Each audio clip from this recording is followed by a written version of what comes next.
Shubor na Khlem jong unong san Hima.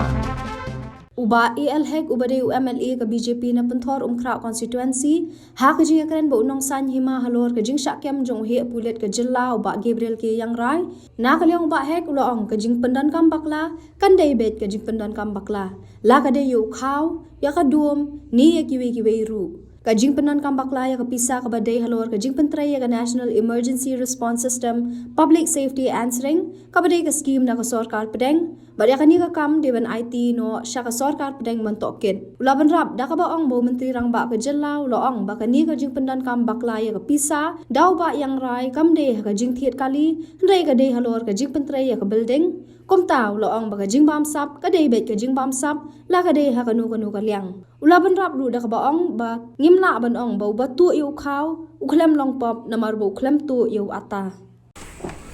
Menenga puliru ya ka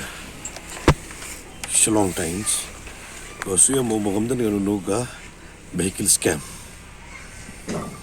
Tiyo mo ka building scam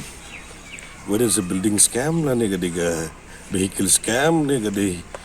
ka rice scam nega ka dome scam nega diga nunuga scam is a scam Tingim la man ong bag bu tu yu Khaw long pop mo kham tu yu Atta kata bam long ke the scam is a scam ke baga scam la daga dei ga central scheme ya kan ga kias la dei ban han oban no sha ga central ta ga ban daga